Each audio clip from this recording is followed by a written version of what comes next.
So, you just been to Hungary. Is there anything you want to Yeah. share that you Lots, can share? lots to share. I mean, I've never been to a European capital, apart perhaps from Moscow, but then I haven't been to Moscow for a while.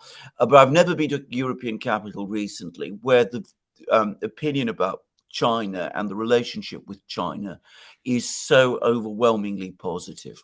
And Hungary very clearly sees its economic future as being based on good relations with China. And they talk an awful lot about China in very positive ways. And by the way, in hard-headed, practical ways. There was no sentimentality about it or romanticizing or any of this thing. But they work with the Chinese. They like working with the Chinese. Chinese investment is coming into their country. China is building electric car factories in Hungary. It's got apparently more factories of that kind being built than any other European country. The Hungarians see their future, as I said, is linked to China's, and they're bewildered, baffled by the attitudes of the other countries of the West. They're not alone. There are many people bewildered and Yeah, baffled by yeah, the West. yeah.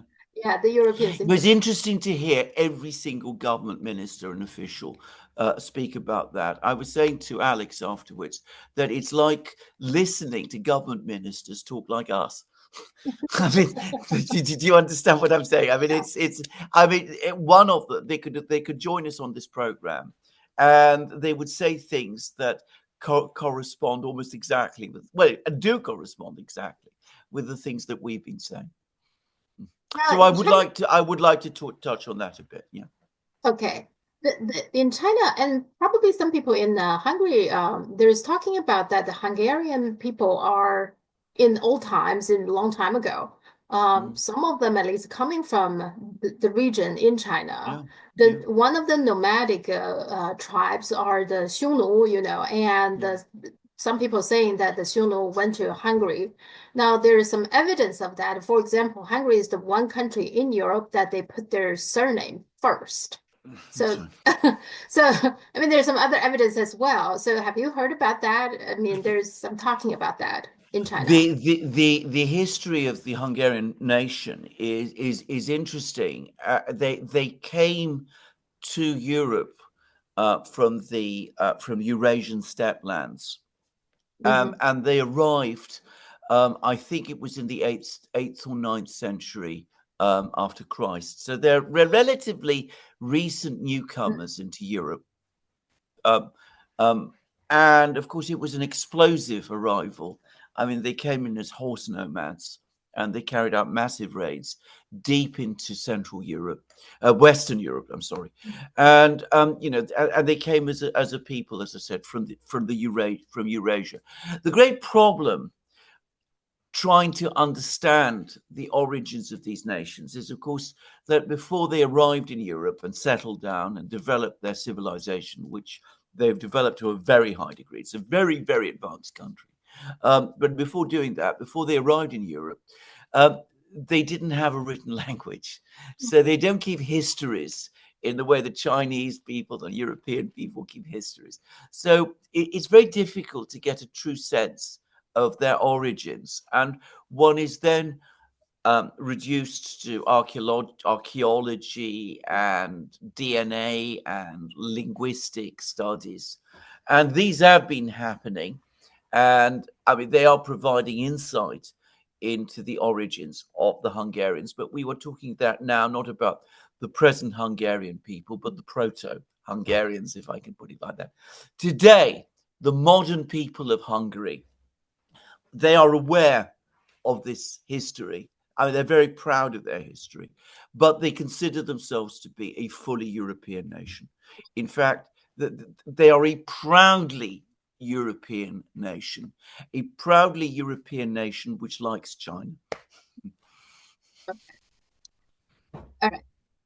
Before we talk about all the craziness, Mm, so after we talked last time, so shortly after that, then there is a meeting between Biden and Xi Jinping. We touched a mm, little bit on that. So in that meeting, afterwards, I read the readouts from both countries. I find it's pretty remarkable. For one thing, we were talking about the Thucydides trap, and in that readout, the Chinese Foreign Ministry's readout actually said the Thucydides trap is not a historical inevitability. I just find that interesting. I thought, well, they should watch our show and listen to what you said about the Thucydides. What did he really say? Well, maybe they do watch our show and they did listen to what we were saying about it. I mean, who knows? What I will say is this. First of all, may I take this opportunity to thank you, because whilst I was in Hungary, going from one meeting to the other, I received your email with the links and I read the two readouts. And it was very interesting to compare these two readouts. And my sense of it was that we have in England an expression damning with faint praise. And this is how Xi Jinping approached Biden. He was saying, well, one respect, things have been fairly stable. We've managed to avoid the worst things. And then he just goes on and gives us seven lists of things that the Americans need to think about, because otherwise the situation between the United States and China will continue to deteriorate. In fact, I felt, if I have to be honest, I mean, I don't know how it was in the meeting itself, but it was to me almost as if Xi Jinping was reading a lecture to Biden and basically saying to him, look, you have failed in every respect. These are the things you should have been doing and thinking about, and you have failed in every respect. And on the Thucydides trap, it's very interesting that he actually referred to the Thucydides trap, because I've never seen that in a Chinese readout before. And it was very interesting, as you said, that they discussed it just after we had discussed it. But they made the absolutely correct point, which we discussed, or Xi Jinping rather, made the absolutely correct point, which we discussed in our program, that there is nothing determinist involved. The Thucydides trap does not mean that you have no options. You can choose good relations or bad relations. You are not obliged to be enemies. There is no historical law called the Thucydides trap that compels this. It comes down to a question of choice. And that is absolutely right. I was actually really impressed that the Chinese are aware of this. I mean, clearly, actually, the reality is that I'm sure they've been researching this. They have tremendous researchers and they found it all out for themselves. And this is exactly true. There is no law that says that a rising power must come into conflict with an established power. This isn't how history works, and it is not what Thucydides said. Yeah, and Thucydides trap is talked a lot in China. People bring it up all the time because I think the reason for that is China believes that U.S. believes in it. That there are plenty of people in Washington believe this is not avoidable, that these two countries' conflict is destined to happen because of Thucydides trap. So they do believe it. I mean, you're absolutely right. Even somebody like Professor Mearsheimer, who we've discussed, who is, by the way, as I've now discovered, having talked about him, a fan of China in many respects. He likes China. He loves being there. I mean, there's not I can say this. There's not a particle of hostility to China as such within him, but he is still convinced that because China is a rising power and the US is an established power, that by some structural law means that there has to be some kind of conflict between the two. And they do believe it. This informs all American thinking. Now, there are people like Mearsheimer who, perhaps would say, well, this is human nature. This is the nature of international relations. Ideally, I would like it to be otherwise. He probably would say that. But there are others in the United States who say, you know, that this is the Thucydides trap, and they welcome the fact because they want to keep China down. And I'm afraid there's a very, very large number of people like this, including, I'm afraid, in the oncoming administration, the Trump administration that is looming over the horizon, even as we make this program. Yeah, I think Mearsheimer is well respected in China, not because people all agree with him, but they appreciate the fact that he's straightforward. Yeah. And like you said, he is a fan of China. And his argument is, okay, if I were Chinese, I would do the same thing China has been doing, which means he has nothing against China, whatever China is doing, he has nothing against it. He just thinking, well, he's very objective in his own way, right? He's not Yes. like hating Yes. China and dismiss China. He's not that kind of a arrogant attitude. He's Yes. just very pragmatic about it in his own Yes. way, I think. Yes. Yes. Yeah. He also said, and he said this publicly, but he's also said it, you know, in my presence, that every single Chinese person that he comes up against tells him that he's getting China completely wrong, and that China does not follow the kind of paradigm that he imagines. And in effect, that is what Xi Jinping was saying to Biden. You know, the Thucydides trap does not exist. This is a question of choice. China is not looking to displace the United States or push it into a corner or overtake it or surpass it or reduce it to some kind of vassalage. China wants to have good relations with the United States, and that is all. Yeah. Yeah. And China wants to have good relationship with everybody, including the United States. Absolutely. But Absolutely. the most important thing for China is to develop itself and become a prosperous country so that its people, you know, enjoy good lives. That I think ultimately is the goal of China. But that's very hard to convince the Washington elite that this will not necessarily mean it will hurt the United States, right? That's the hard part, I find. Yes, because in the West we are obsessed with power. I mean, this is what it always ultimately comes down to. It is, I have to say this, it is in our cultural DNA. I think that it goes at least as far back as the Romans. The idea that relationships between nations is based on dominance, and one dominates the other.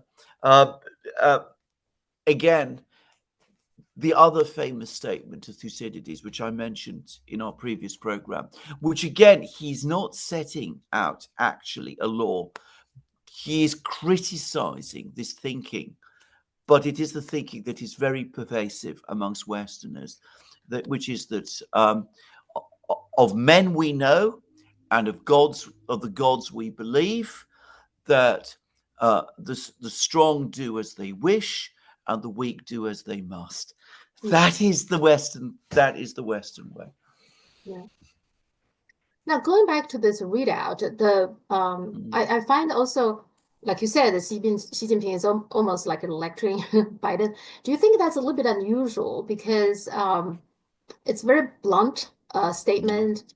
And also, some people in the Chinese media are saying that this is probably also a message to Trump as well, since he stacked his administration with all the China hawks. So is there some elements of that too, do you think? There's no doubt. There is absolutely no doubt whatsoever that there is. If you read the readout, it is clearly a telegram to Trump as well, and to his foreign policy team. Because what Xi Jinping is doing is he's setting out a list of rules, basically, that one should follow in order to make the relationship work. He's providing. He's trying to help the Trump administration in a kind of sense. He's saying to them, look, all will be well between us if you do these things. If you respect us, if you seek cooperation with us, if you act on the basis that we are, you know, essentially equals, if you do all of these things, then there is no reason why we can't get on with each other. Because if you do otherwise, then of course things will turn out differently. Yeah. Now follow the APEC meeting. So Xi Jinping and Biden met, do you know, APEC meeting. Follow that, there's a G20 meeting. Is there Yeah. anything stand out for you for the G20 meeting? I I didn't don't. find anything. I didn't share. I'll tell you how it's perceived here. Okay. It was one of a meeting which was dominated by Xi Jinping, and in Okay. which the Western powers were marginalized. I mean, specifically, there was the issue of Ukraine, which came up. The West wanted a very strong statement about Ukraine in the final communique, stronger than the one that was achieved in New Delhi the year before. They found that nobody else, none of the other countries, the non-Western countries, would support them on this.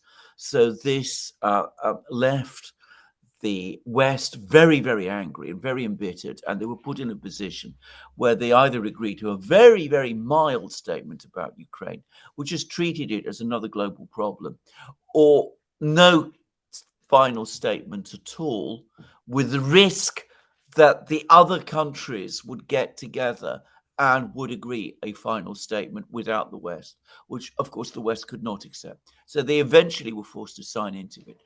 Then there was the extraordinary episode of the Brazilians going ahead with the final fixture without Biden. Yeah. Now, bear in mind, they knew where he was, that he was in this meeting with Trudeau.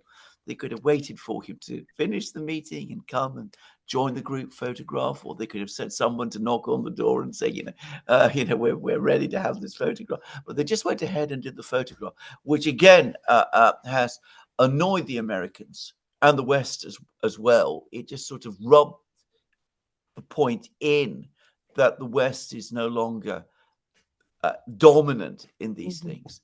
But the other thing, and you find this in the media here, is that it is again noted, it was noticed that the person in Rio that everybody wanted to meet, the person everybody, all of the people were clustering around, was Xi Jinping. It was not the president of the United States, who, of course, is leaving the scene to everybody's relief, or to most people's relief. It was the president of China. More than any other G20 meeting, I think, that has happened up to now, it demonstrated that China is the country that more and more people are looking to provide leadership at this particular time. Yeah. So, what do you think Trump's second term will be in terms of both his foreign policy and domestic policies? So, for example, he picked the Scott Bessent as the Treasury Secretary, which Yeah. Elon Musk is not impressed. He posted on his X and saying that this is business as usual. Now, which is true, I guess, because if you look at the Scott Bessent, he's the head fund manager, a donor from Wall Street, and so it does look like a business as usual. So, what is your assessment of Trump's second term, both the foreign policy and domestic policies? Right. I think we are beginning to get an overall sense of where Trump is going, and I mean there's some good things and there's some rather worrying things as well. Firstly, I think that he's going to put the same kind of people in charge of running the economy as he had in his first term. In other words, the usual selection of business people, Wall Street people, people he knows from his own work in New York. He has now developed this connection with people like Musk and Vivek Ramaswamy, but I don't think he's ultimately very comfortable with them. People forget that Trump is from New York. He's in the construction industry. He knows the world of finance and oil and construction very well. I think that at some basic level, he's still very uneasy with the people who do the tech things and things of that kind. So he wants people that he thinks are reliable and a safe pair of hands in charge of the economy. So he's leaving running of the economy, again, is exactly as you said, with the same type of people that we always see: a hedge fund manager and a big donor. So that is one thing. The second thing that he's trying to do is that he really does want to bring what you might call the deep state under control. So he's trying to appoint people to what the Russians call the power ministries, who are going to be loyal to himself, to the Department of Defense, to the National Security Council, to the intelligence community, to the Department of Justice.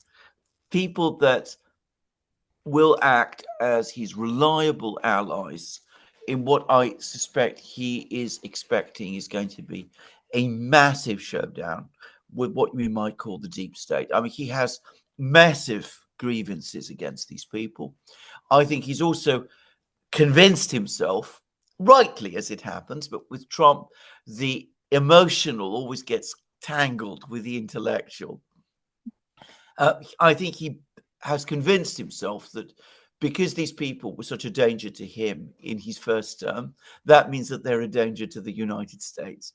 And he wants to obliterate them. And he wants people in charge of all of the departments who will help him do that, who will, take apart the Justice Department and perhaps the intelligence community and all of those things. And at the same time, these are people outside the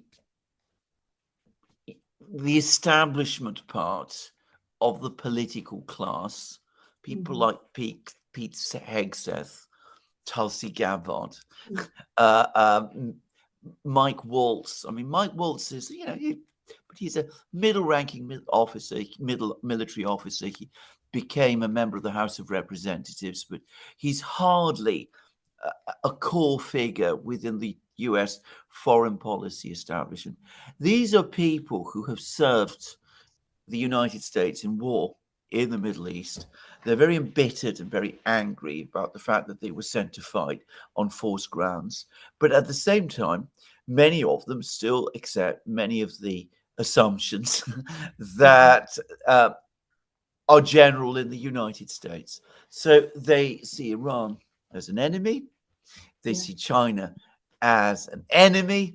They still have this foolish idea that Russia can be drawn away and split away from China if you're nice with the Russians, or you pressure the Russians, or you do something with the Russians, because they see Russia as this white Christian country. I'm sorry to talk in those terms, but I'm sure this is ultimately part of this.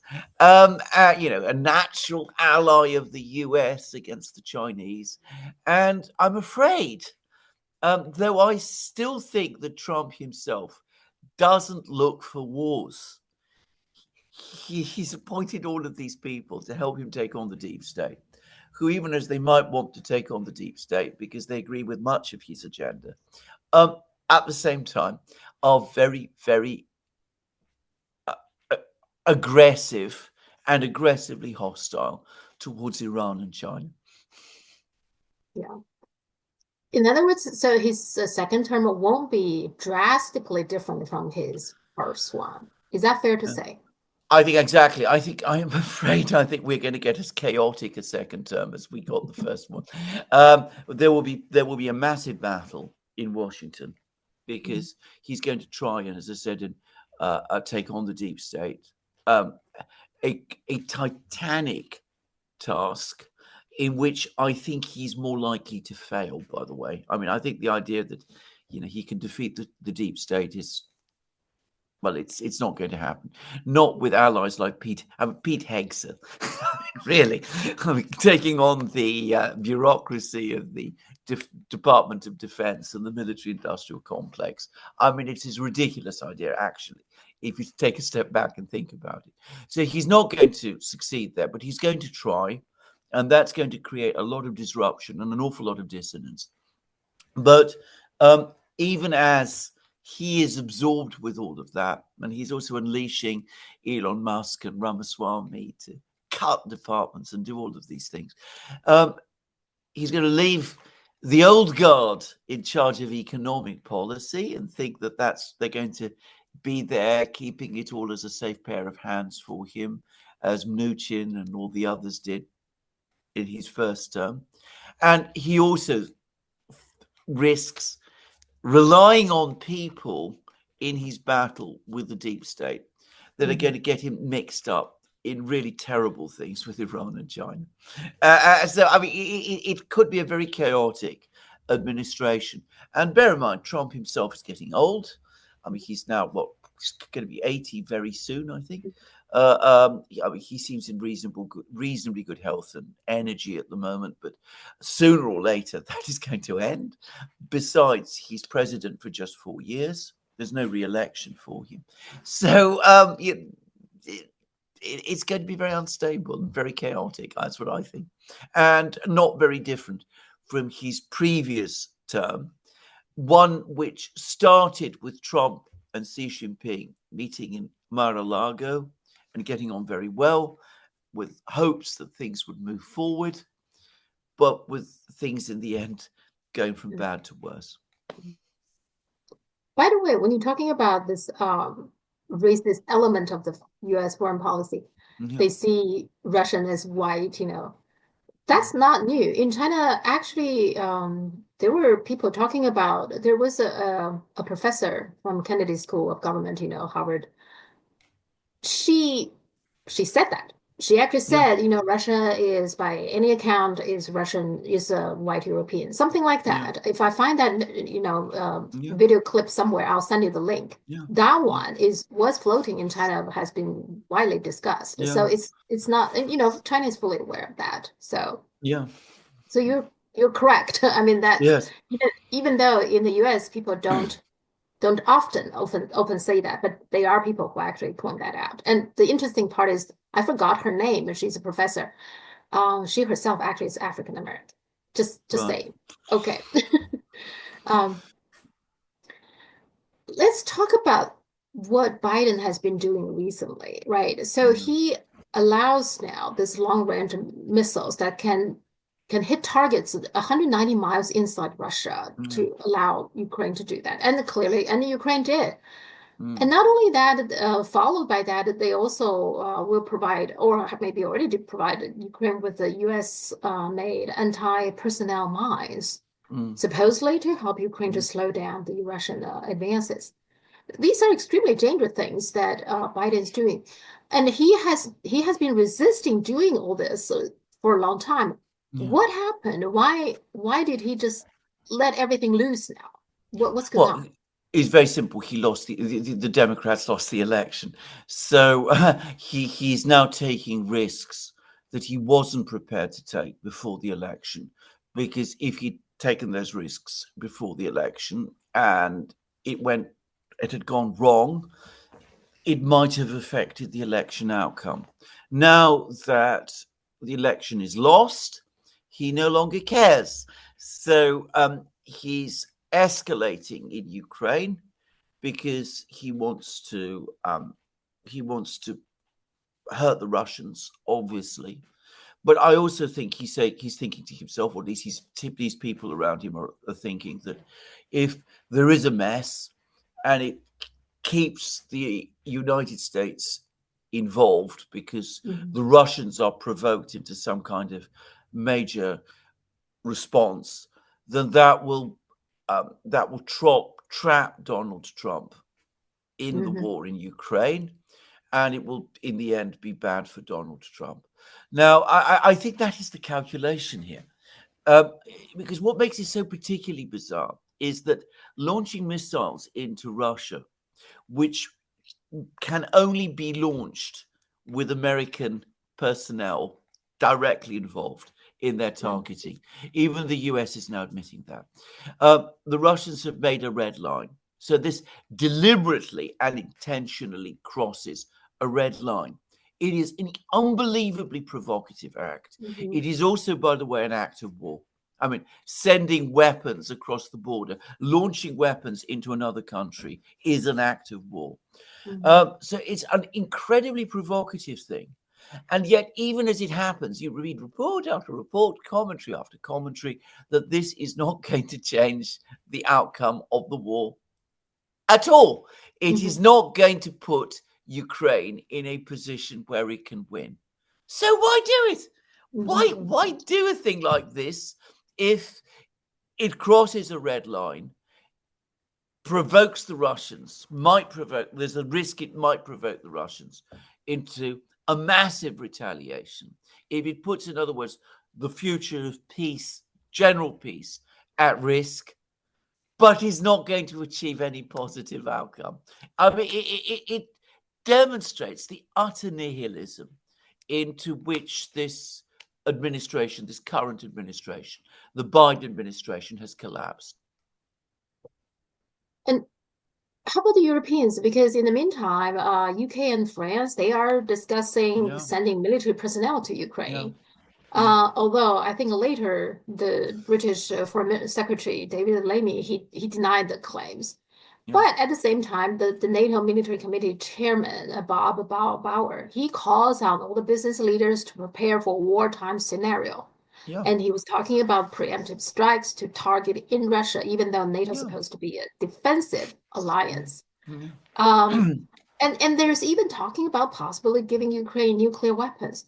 Are these just talks, or what are the Europeans going to do? They are symptoms of the current hysteria, which is being driven by two things. Firstly, and most importantly, the fact that the Russians now conclusively are winning the war in Ukraine. Every single day, we hear about more Russian advances. Last week, they captured 285 square kilometers of Ukrainian territory. The Ukrainian front lines are breaking down. There was an article in the BBC that Ukraine's military might even collapse in the next few months. So that is generating a huge amount of hysteria.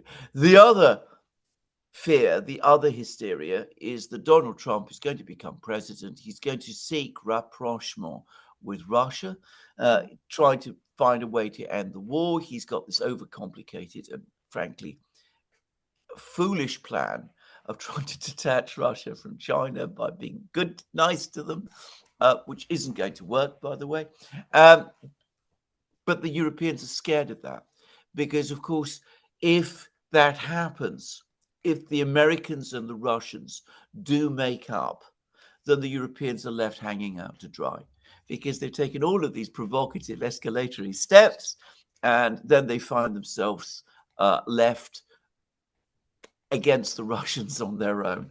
And so you have all of these fantastic stories, ideas, things, preemptive strikes against Russia, sending troops to fight in Russia, giving the Ukrainians nuclear weapons, giving the Ukrainians Tomahawk missiles, preparing for war. By the way, Rob Bauer's statements were even worse than I think people in China know, because when we actually got the text of them, he wasn't just talking about war with Russia, he was talking about war with China as well.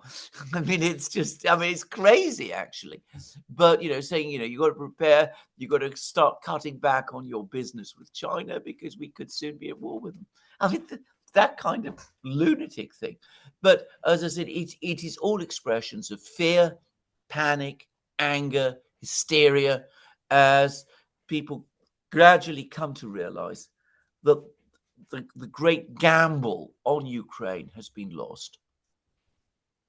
And I think when they are scared or panicking, it's more likely that they are even more aggressive in their rhetoric because they don't want to be seen as scared. They don't want to be seen as weak. So they kind of competing with each other to say who is more hawkish, who is more tough. I think that's very dangerous, isn't it? It's incredibly dangerous. As a former lawyer, I can tell you something which I think is widely known, that people who are frightened try to conceal their fear through anger. It's very, very common. People who are angry are often people who are almost invariably people who are frightened. And you're absolutely right. This is exactly what we see. And of course, people who are frightened and angry are capable of doing the most irresponsible and reckless and stupid things. So we are left to hoping that the man at the center of all of this, Vladimir Putin, is going to keep his cool and is going to keep the undoubted feelings of anger that he has under control, and that he's going to be able to keep the rising anger in Russia under control as well. Now, he is a very rational man, a very disciplined man, and so far he's been doing this. I mean, he gave a speech today, actually, which the the Kremlin has rushed out the full text of, in which he's made it clear that for the moment the Russians' counterstrikes are going to remain within the territory of Ukraine. But every day now, within the Russian media, there are demands that Russia react by conducting strikes against targets in the West. Putin is saying no, not for the moment. He's hoping, I think, that in 8 weeks' time, when Trump is inaugurated, we will be past this point. But for the moment, that is, the line is just about holding, but it is the Russians who are holding it. Well, but that's, I think, part of the calculation by the Biden administration is they know that Putin is waiting for Trump to become, to come into the White House. And thereby they feel that Russia wouldn't retaliate very seriously or go beyond the Ukraine. That's their calculation. And thereby they are pushing the limit. I mean, they always pushing the limit with Russia, with China, with Iran. They're always pushing the limit. And now they feel like we can do almost like anything.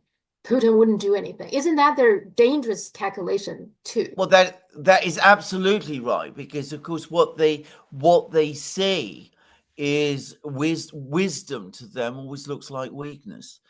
They constantly make this miscalculation, and of course, I think it was Lavrov who said, "Look, you can take this so much, but there comes a point where you just cannot take this anymore." And at some point, if this continues, the Russians will react.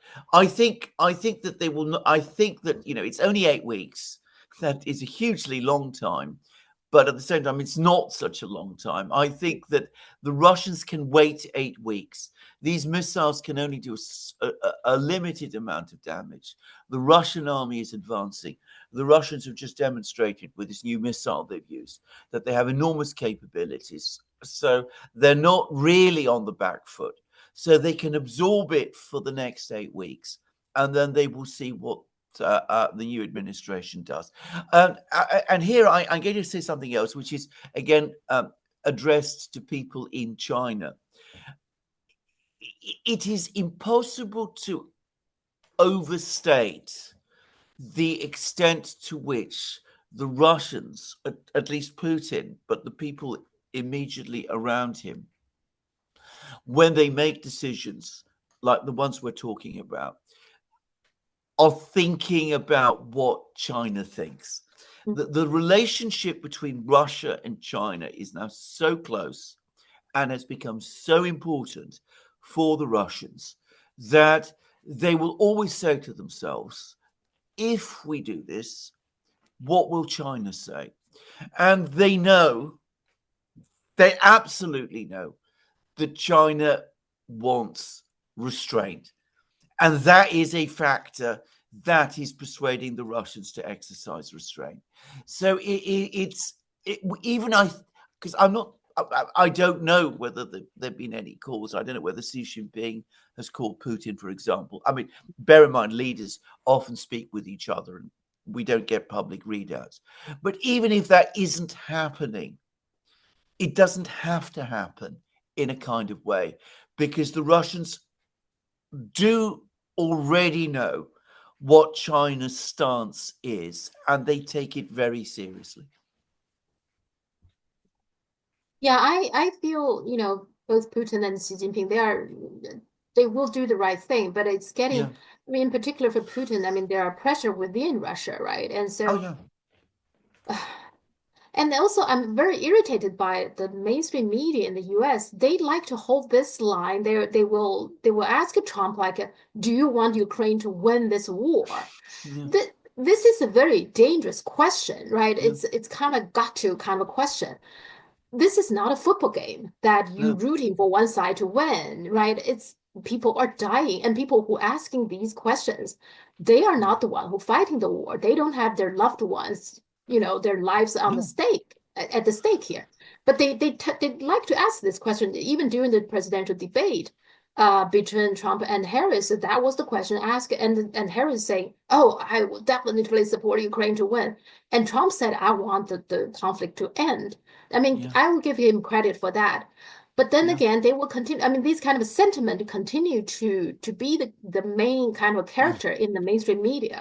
That's very dangerous, right? Isn't it? It is incredibly dangerous because, of course, what they are demanding is that Trump or whoever, by saying that they want Ukraine to win, Hmm. what they will say, what they want them to do is to commit to the impossible, Yeah. because Ukraine cannot win. I mean, by this point in the war, after 3 years of war, that should be obvious. Even with all the help the United States and NATO have provided, Ukraine is losing. The situation simply cannot be turned around. And talking all the time about Ukraine winning not only prolongs the war, but increases the danger and increases the risks. And exactly as you say, means that more and more people die or are Mhm. wounded, and their families are orphaned, or they lose their sons, their children. All of this in a pointless cause. Yeah. Um, let's move to the Middle East. Yeah. So Cy Hirsch wrote some articles, very interesting. According to him, so he has his contact within the government. He said that Israel will take the West Bank in the next few weeks times, Mm. because clearly Yeah. Netanyahu is taking advantage of the fact that there is a power vacuum in Washington right now. Yeah. And so what Israel is doing now is they are potentially going to take the West Bank and move all the people from in Gaza from the north to south. And so there will be very tiny little place. So all these people will be cramped in there. And Yeah. according to him, that's what's going to happen in the next few weeks. What is your take on that? Well, I don't know that, and I hope it doesn't. But if it did happen, it would not surprise me, because the people who are in charge of Israel now are, to say it bluntly, extremists, and I'm afraid their extremism has radicalized Israeli society. If Israel moved to do this terrible thing, there would be probably majority support for it in Israel, and that is a horrifying fact. So I don't know that is what they're going to do, but it would not surprise me at all if they did it. And it's actually, I think it's reasonable to assume that, because it is clear Netanyahu is taking advantage of the fact that there is a power Yeah, vacuum in Washington right now, right? yeah, And so that's another dangerous spot. Netanyahu himself is a dangerous person as well. So, oh yeah. um, what is your take on the ICC issued arrest warrant? So is that maybe that's part of the reason that ICC issued this arrest warrant for Netanyahu and Glant? What is your Well, take on that? that is a very good question, because, of course, the ICC had shown great reluctance to issue the arrest warrant. The Hmm. prosecutor applied for it. The judges were very, very nervous about it. They know the Yeah. US opposes it. They know most European governments oppose it. And then suddenly, unexpectedly, we discovered that the warrants had been issued. And of course, Hmm. the US is furious, and Western governments are furious, and there doesn't seem to be any uh, uh, simple explanation of why it was done at this particular time. Now, I have to say, issuing the warrants is not going to deter the Israeli government from doing this thing if that is their plan. I mean, somebody who's planning genocide, which is what this would be, is not going to be deterred by the fact that a court in The Hague has issued an arrest warrant against them. I mean, fanatics of that kind who are prepared to do this kind of thing are not deterred in that way. I don't know if you noticed that Tom Cotton, the senator, he said we should invade the Netherlands if they arrest Netanyahu. I know, yeah, absolutely. Yeah. Talking about US against it. The lack of reason and the fanaticism of some people is just, it just never ceases to astonish me. And their resort always to violent language and violent suggestions and proposals. And we've seen in the elections that have just happened, it isn't even popular with the American people. I mean, this is, I think, a misconception that many people in Europe have, that there's this idea that the American people are all, incredibly violent and they want wars all the time and everywhere and all in every place. It's clearly not the case now. It might have been once upon a time. So what it is with people like Cotton, that they come up with these kind of things, is bizarre. Yeah, but they won't stop. Like Lindsey Graham is another one who has been suggesting to sanction like Britain and Canada if any of these people, our allies, are helping the ICC. I mean, of course, he's Lindsey Graham, so he will always say things like that. Yeah. All of this on behalf of the Prime Minister of another country. Yeah. I think Israel is destroying the United States in a way. I don't know. Well, the ICC also now is seeking arrest warrant for Myanmar's president for crimes against the Rohingya Muslims. And now this is just happened in the past few days. In China, so far, the reaction is ICC does, in general, even though they issued this arrest warrant for Netanyahu, I think ICC in general does not have very good reputation in China. So when things like that happens, China's reaction so far, I mean, very limited because it just happened, is that the Western trying to stir some trouble in Myanmar? Is that what they're trying to do? What's your take on that? It's a little bit surprising to me they're doing that. That is exactly right. I mean, Myanmar, by the way, as I understand it, has not is another country that has not ratified the Rome Statute. So we see that the Rome Statute, ratifying the Rome Statute, actually makes no difference.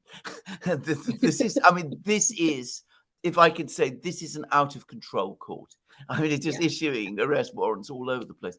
I'm going to make a further guess that the ICC has been put under enormous political pressure to issue this arrest warrant against the president of Myanmar. So probably this was one of the reasons why they went ahead with the warrant against Netanyahu, because how do you justify the one if you don't do the other? Something of that kind. Anyway, there we go. The ICC is living dangerously because on the one hand, it's clearly now a tool of Western policy, but its attempts to preserve some kind of global credibility is making it unacceptable to the United States and its allies as well. I think that, I'm sorry to say this, but I think this experiment with the ICC has been a failure and it's time to shut it down. Yeah. I think many people outside the West, I mean, it was a good intention, right? Yeah. You probably I support it. I was fully in favor of it when it was set up, but I think that I've come to the view bluntly that the political pressures on these courts are simply too great to expect them to function in a truly impartial way. Yeah, they've become a tool now of the West. Exactly. Also, in the Philippines, there's some domestic troubles that kind of like got lots of attention, lots of discussion in China. So the latest one is Sarah Duterte, the vice president. There is a footage of floating widely in the Chinese social media that she made it public. She made a statement and she said that she has ordered somebody if she herself getting killed, does she ask somebody to assassinate the president and the president's wife, and then their Speaker of the House, who is the cousin of Marcos Jr. So there's a huge, I guess, fight within the Philippine. But it's interesting. What's interesting for me is to read the reports in the West. When they report on this, they actually don't clearly mention that Sarah's statement was under the condition that if she herself get killed. They just say, oh, Sarah, the Philippine vice president ordered the assassination to its president. Sounds extremely, bizarre. But if you read it like a several paragraph down, then it mentioned, okay, her ordering that because if she thinks she herself life is in danger. What is your take on this whole thing? Well, it shows that there is a profound crisis, to put it at its simplest, at the central leadership of the Philippines. I mean, the Philippines has turned into, it's never truly gained its independence from the United States. I mean, that is absolutely clear. The United States has installed in the Philippines, because they did it, this government with Marcos Jr. The people who lead this government do not have the interests of the Filipino people at the forefront of their minds, because their loyalty is to another country, which is to the United States.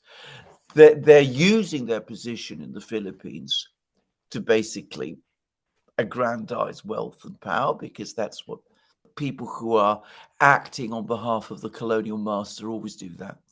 And they're descending into gangsterism, because this is what this is. If you kill me, I will make sure that you get killed. I mean, this kind of thing. It's not how governments are conducted. The reason the West doesn't want to talk about this is, of course, the Philippines is seen as a critical ally against China. Now, the Filipino people, of course, probably have no such desire to be enlisted as to fight China, but they don't want in the West to publicize anything which would put into question the virtue of the Philippines leadership. It's exactly the same as Zelensky, with Zelensky in Ukraine. You don't publish anything that might be to his detriment, and you cover up all the things that he does and says, whatever. And you do this even further with the Philippines, or so it seems. Now, speaking of ICC, one thing they are doing now in the Philippines is that they are sending people to do the investigation, supposedly, about the previous president, Durterte. They're claiming that he violated some human rights when he was fighting the drug gangs. Now, of course, he was brutal. Okay, that is, I think that is a fact that there possibly be some people were being unfairly treated. Let's put it that way. But then again, this is also the Chinese view is this is their domestic fighting the drug problem is a real problem. Everybody, particularly in China, fully aware of the danger of the drug, prevalence of drugs. And so people in China in general are supporting Duterte when he was fighting all the drug gangs.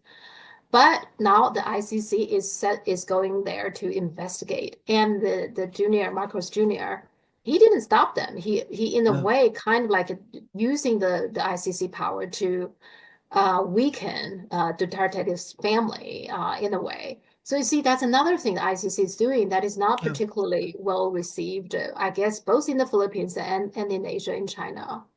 Absolutely. Well, one of the most popular aspects of his policies was precisely that he was fighting the drug gangs. And when you know about the situation in the Philippines, you know why. You're absolutely right, by the way. The history of how to combat drug gangs and drugs, well, the Chinese people have a very powerful and strong knowledge of all of this. They also know who created the illegal trade in drugs in their country.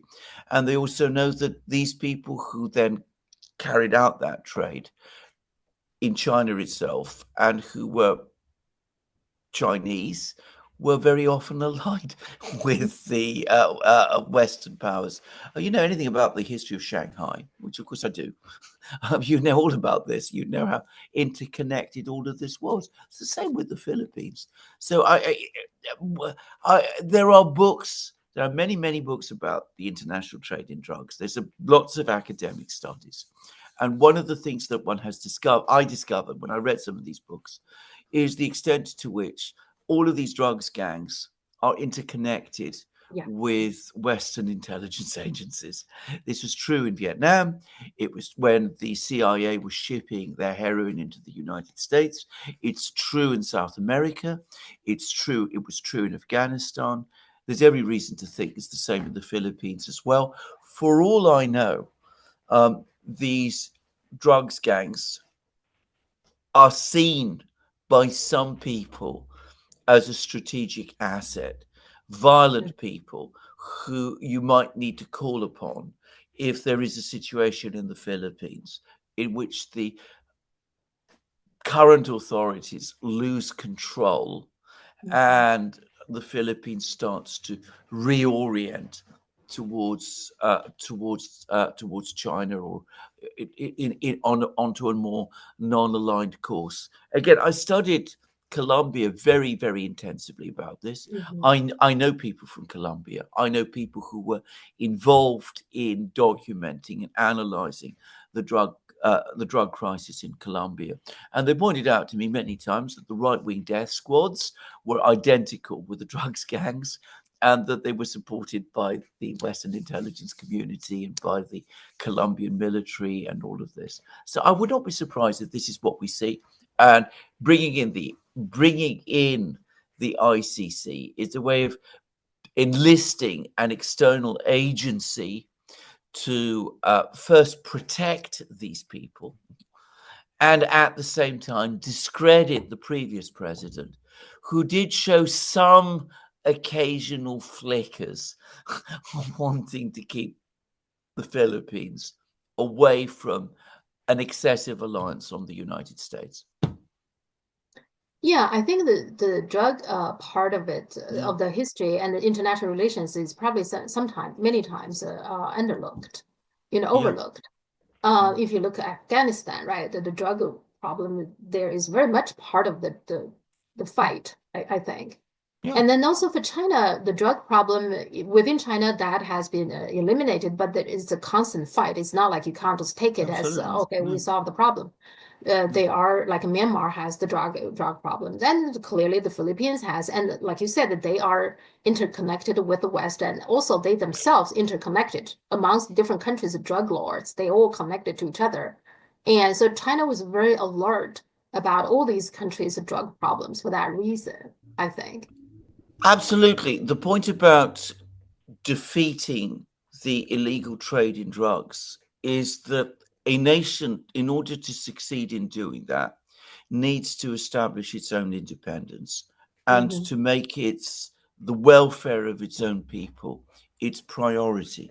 Now, China was able to do that, and it was a titanic thing. People forget about this. And they forget about the history because, of course, at least in the West they do, because in the West we never talk about that. We never talk about, we talk about the fact that there were opium wars without actually discussing what those were. I mean, it's very strange if you read the way in which the British discuss all of this. So this has a very, very long, deep-rooted history. And the international drug trade is a product of the Western system. Now, I know I worry sometimes that in saying these things, I'm always appearing to say critical things about the West. Western society and Western civilization, there's many good things about it. But, sometimes we're obliged to say this. There was no international trade in drugs anywhere before the Westerners came. Yeah. I think the Dutch started, right? Indonesia. They started their introduce opiums in Indonesia. I think that's where it started getting into Asia. Am I right about what that? Absolutely, that is absolutely correct. And the thing to understand is that the so-called war on drugs is a complete fraud. And whenever it comes to it, and the choices between, fighting the war on drugs and advancing the geopolitical interests of the United States and its friends, always the second wins. So if we're talking about the Mexican drugs cartels, for example, which the Trump administration, Trump himself, are becoming so vociferous about now. The Mexican drugs cartels, the origins of them, well, with a group of people who are, this is, what I'm saying is academically established fact. They're all people who had CIA connections. One more thing is that there's some communication cables between Lithuania and Sweden. It was cut, and then there's another cable linking Finland and Germany also was disrupted. Yeah. And now they're trying to imply that somehow China is involved in this, saying there is a China ship called Yiping 3 was closed when those things happened. I don't think China has anything to do that. Why would China do that? But they report it that way. What are they trying to do now? What is going on here? I mean, this is one of the most nonsensical and ridiculous stories that we have seen in the West up to now. So the narrative that is being spun in Europe is that the Russians decided to cut these cables, but in order to conceal the fact that they were doing it, they ordered, that is actually, I've seen the way, they ordered the Chinese to do it for them. I mean, this is so wildly ludicrous. It is so completely absurd. I mean, it just leaves you speechless. Now, it happens that there was the problem with this cable, and there was a Chinese ship in the Baltic Sea. There are many Chinese ships in the Baltic Sea at any particular point in time. China is the biggest trading country in the world. It has the biggest maritime fleet in the world. It trades in the Baltic. German ports, for example, are in the Baltic, so Swedish ones. That is why the Chinese are there. There is no connection. There is no conceivable connection between whatever happened to these cables and the Chinese. But what we see is some attempt by some people to create the impression that China is an adversary, and that it's taking steps that are hostile to the West, and that it is doing so in some way together with Russia. There was an article, I think it was in Die Zeit, one of the German newspapers as well, that China is now producing weapons for Russia to fight in Ukraine and things of this kind. So I mean, this is all about whipping up an anti-Chinese hysteria in Europe. And I'm afraid there are people who fall for it. Yeah. Well, the danger of these, I mean, these people are very good at the propaganda people. They're very good at they throw out these claims, baseless claims, right? For a short while, there's some blaming for the assassination attempt on Trump. Oh, they're saying that Iran is behind it, which I really don't believe that at all. But the thing is, they could do that. They could throw out these kind of outrageous accusations without any evidence. No. Because what happens is, once you do that, people will have the impression. The first impression is very important. Then you get that idea. Okay, China is somehow involved in this, even though there is no evidence, and even though maybe later it got debunked that these are just the cables themselves had some accident or what have you. It doesn't matter. There will be still plenty of people have the impression that somehow Russia and China, colluded. They together destroyed these cables.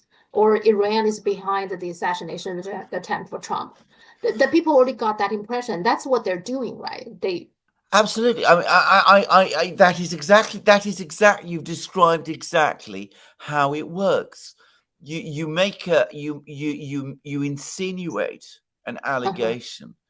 You don't provide any facts, but the very fact that the allegation is made at all, and given a huge amount of publicity, will be enough in itself to poison opinions. And they do this all the time. They are extremely skillful this kind of thing.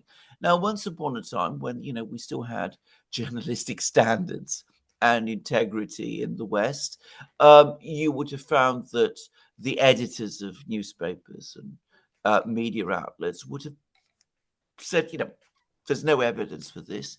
We can't publish this. This is absurd speculation. It doesn't make any sort of sense. And it would have never got into the media. Today, it just gets churned out every day, day after day after day. The only thing is they do it so much that more and more people, especially young people, are becoming wise to it. And right across the West, you see that the trust in the media is collapsing. And it's doing sort of an accelerating pace. Yeah, I do agree that it's more and more people are more immune to it, like more skeptical about these things now. That's the the good news.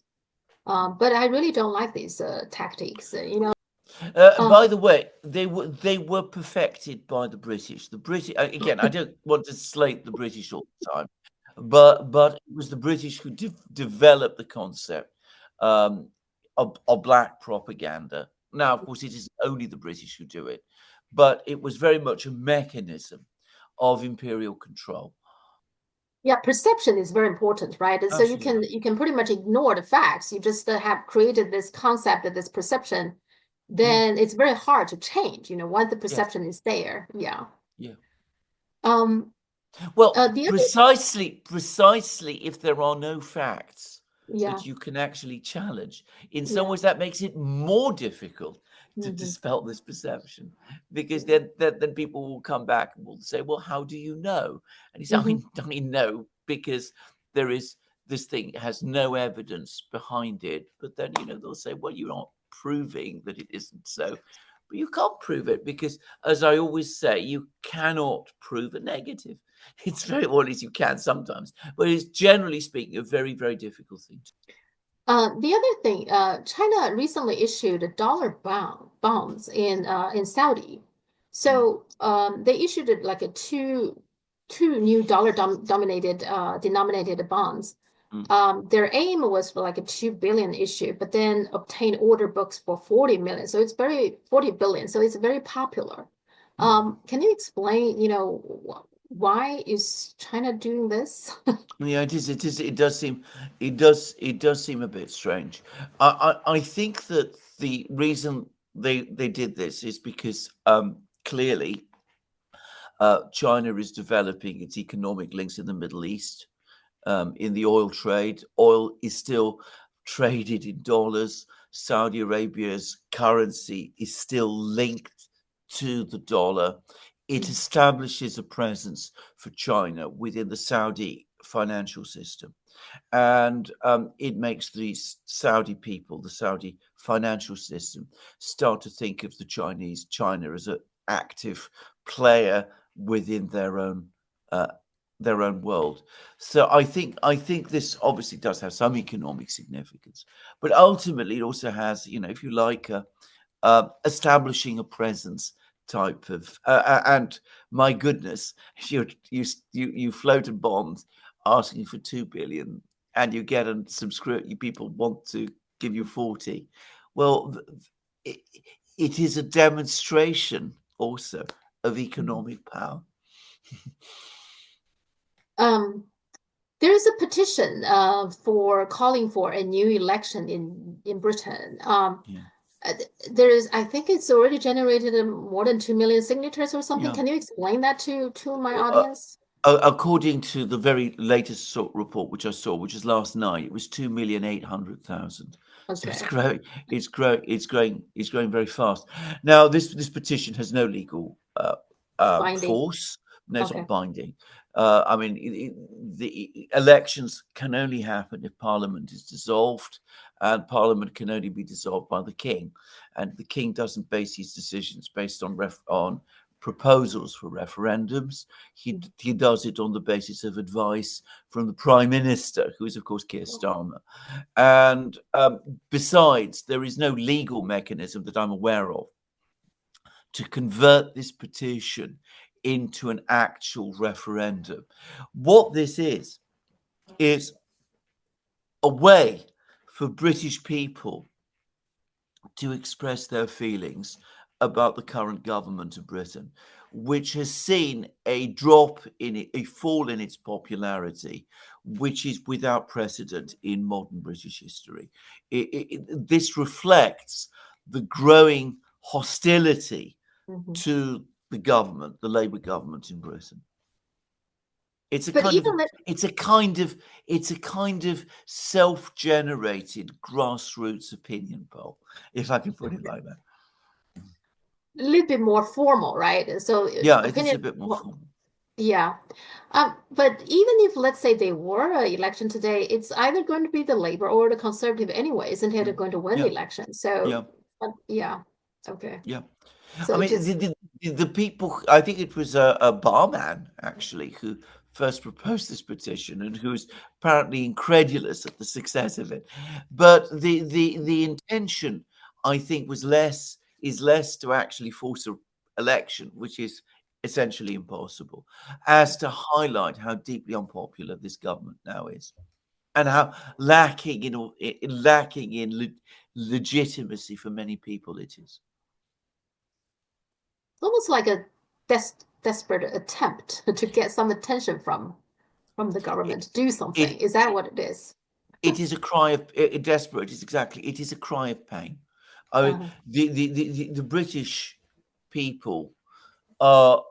It's difficult to convey to somebody who isn't here how depressed people in Britain are about the situation of their own country. When I went to Hungary, I went together with a whole group of people from the British media, youngish people, mostly I think in their 20s, all from what you might call the elite. They'd all been to public schools. They were all deeply depressed by the state of Britain, even though they're moving into high-paid jobs and things of that kind. So even that class is unhappy. Everybody in Britain is unhappy. I've never known a time when people have been as depressed as this. Okay.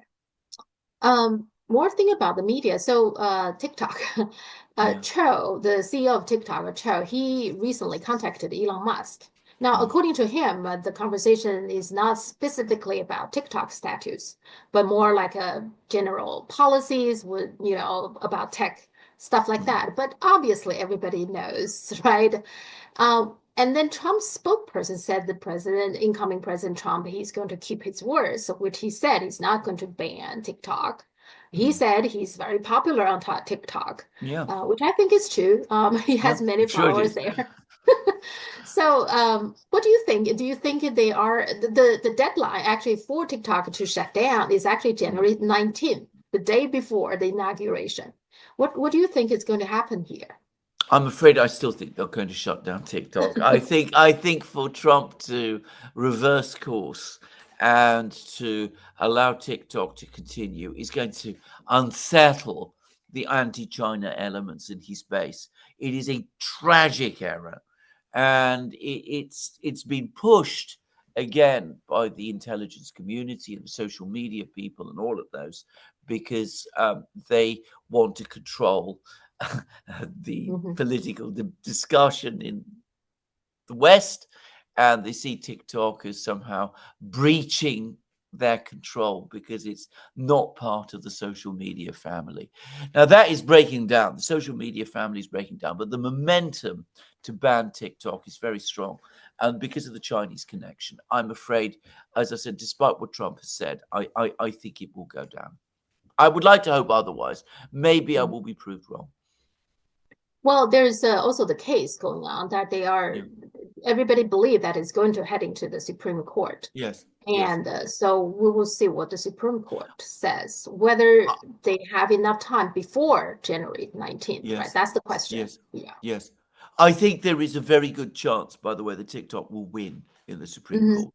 The Supreme Court, because of the way it's constituted and the kind of people on it, retains a certain level of judicial independence. And I think that there's a very good chance it could win there. But anyway, we'll have to wait and see. Yeah.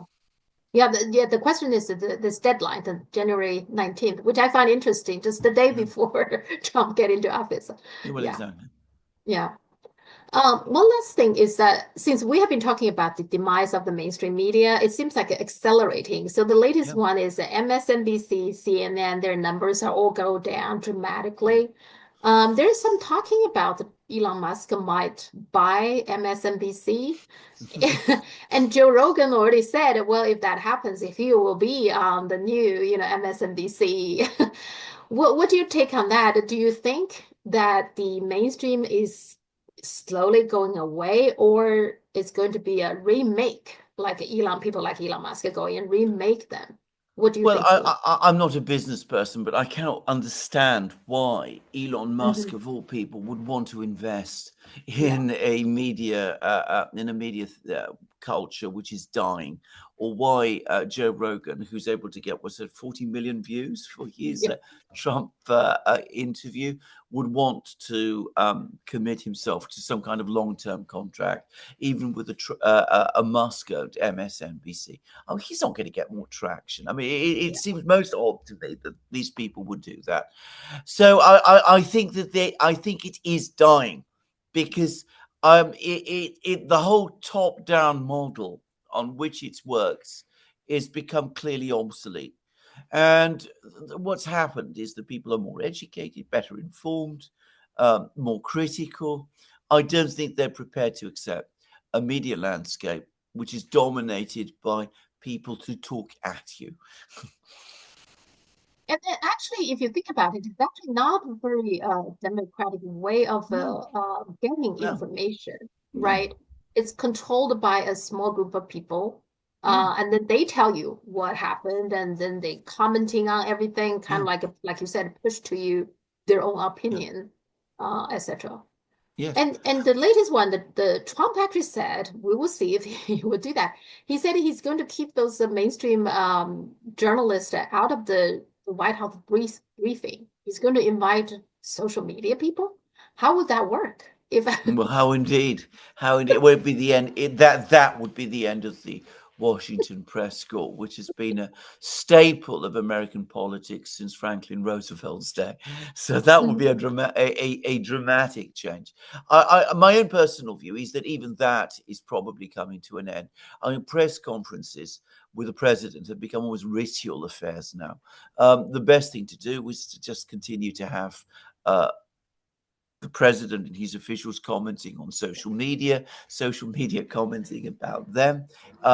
Each of us, you, me, all of us on social media have our communities and extend beyond those communities. I think it's a much more democratic and involving model than any kind of press conference, press corps, or anything of that sort.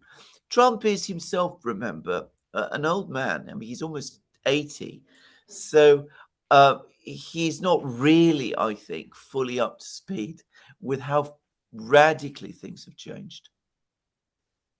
Yeah, I think he probably just saying it. We will see if he can Yeah, really implement that. yeah, It would be nice, I think, if they technologically, yeah, it's now possible now for almost like everyone can submit a question to, mm, let's say, the White House, and yeah, they could have somebody organize those questions, right? That there are questions that very yeah, similar or probably exact the same. yes, They could categorize them, and then the top 10 question, whatever, giving to the president or the president's secretary and answer them. There are yeah, ways to do it now, right? They, like you said, it's not really needed now. So exactly, yeah, exactly. That's it would exactly be, what I think. yeah, that would be actually very interesting to see if he would do something. I actually think that is something he could have done something. He Yes, doesn't need approval from anyone, right? no. He did, yeah. So we will see. Well, we're truly living in interesting times, right? So Very, very interesting times. Never more interesting than now. Yeah, China is a force, a tremendous force of stability. People in mhm, Hungary were saying this, and can I stress again, just for your viewers to know, when I say this, I met two officials who work directly for the Prime Minister.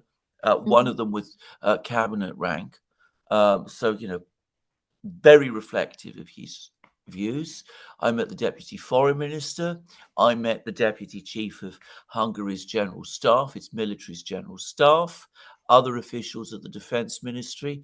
I met people from the Economics Ministry, the Finance Ministry, the Energy Ministry, who had much to say about China and about China's tremendous role in making the transition to the new technologies possible. This extremely serious person would say that if you don't work with China, the whole concept of any kind of transition to new technologies is impossible. It simply cannot be done.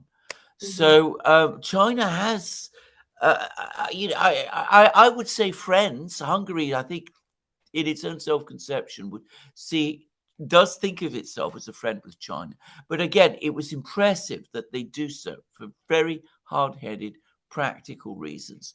And they simply do not understand the decisions that the European Union is making. There was a lot of comment from the Hungarian officials, for example, about the recent EU decision to slap tariffs on Chinese EVs. Bear in mind that Hungary is investing heavily in its car industry with attracting Chinese EVs. They thought this was utterly ridiculous. They thought it was borderline insane, and they attributed it to American influence. I wish more European countries can have that kind of a, clear-headed way of thinking. I just read recently, like in Sweden, it's very hostile towards China. My question is why? I lived there many years. Apparently the Swedish media very hostile towards both Russia and China. So which lead to majority of the Swedish people are now having very negative view of. Of course, they always afraid of Russia, but now they're very negative view on China. I mean, like, why do you want to do that? Well, why indeed? Again, one of the things that I was told while I was in Hungary is that the Hungarian government was very concerned that most of its media had been captured by what they see as liberal, pro-American agencies. And one of the things that they have done over the last 14 years that they've been in power, the current government, is that they've made it possible to create an alternative media space which takes a completely opposite view. So they're not suppressed or closed a single newspaper, but at the same time, they have created a media environment which is much more diverse and which keeps the Hungarian people much more informed. And that this has been absolutely crucial for Hungary's own internal stability. Yeah, one thing that, we talked about this before. One of the reasons, and now I gradually realize why the Chinese government does not letting, including like internet, this Great Wall of China, Great Firewall of China, is because they want to keep their own sphere, like media sphere, because otherwise China will be invaded by the foreign press, by the foreign media companies, and then they would capture the media, right? Which is a powerful force that can very easily create troubles, and it's very hard to take it back, actually. So absolutely. I again, talking about, and by the way, one of the most extraordinary things was that how forthright and straightforward the Hungarians were talking about all of this. But they said the media, the NGOs, and the think tanks taken together are an incredibly powerful force in every European country, and the Americans control all of them. And this is, and again, to stress again, they went out of their way to make it clear that they're not anti-American, not in any sense. But they don't like this. They made it. They said one thing, which one of the officials said one thing, which stayed with me. He said that because some of these British journalists are pushing back a bit, why are you so committed to China. He said, China doesn't run NGOs in our country. America does. And when we're talking about independence, sometimes we forget that it's not just the fact that your country is not occupied by a foreign force. It's also these media controls, right? Yes. These think tanks and NGOs and all these kind of things that is not very visible, but nonetheless powerful. Yes. I find ultimately independence is a hard thing to do. Actually, fully independent sovereign country is not that many in the world, wouldn't you say? Absolutely, very, very few. And the Hungarians who do prize their independence will repeatedly tell you we're a small country with 10 million people. It is very, very difficult for us to protect our independence, to sustain our independence, given the constant pressure that we come up against. Yeah, even big countries like India has troubles also. I mean, Modi has been really pushing hard against the NGOs in his country. So Georgia and all sorts of other places too. But I mean, more and more people, more and more countries around the world are starting to see, this NGO think tank media thing. And you can see that they are starting to push back and to act to protect their media landscape. But as I say, it was very, very interesting to listen to the Hungarians. And just to say, just an example of how toughly realistic they are. And, this is the thing. And honest with themselves they are. I mean, they said, look, we've had many issues with the Russians in our past. We don't particularly like the Russians. I mean, they were here in our country, and it wasn't an entirely easy affair for us. We are a country with a strong military tradition. We have fought the Russians 6 times, and the Russians defeated us each time we fought them. We do not want to fight them again. I mean, several Hungarians said that to me. That's a pretty tough honesty when you hear it it's expressed in that kind of way. And I think people in China also have the feeling about the Russian that way too, because China and Russia also had the dispute at the border, etc. in the past. And during that 100 years humiliation, the empire took a lot of the territories away from China. So absolutely. I mean, that. No, of course they haven't forgotten. But as I said, I found the honesty and directness and the realism of people really very, very, very enlightening. And as I said, so different from what you're used to in London and not even Brussels. I'm not even going to start talking about Brussels, but Berlin as well. And it's the kind of realism we need. And as I said, this is the other thing. They go to China. They meet with the Chinese. They said we can work with these people. They all said the Chinese are incredibly tough. They're steel.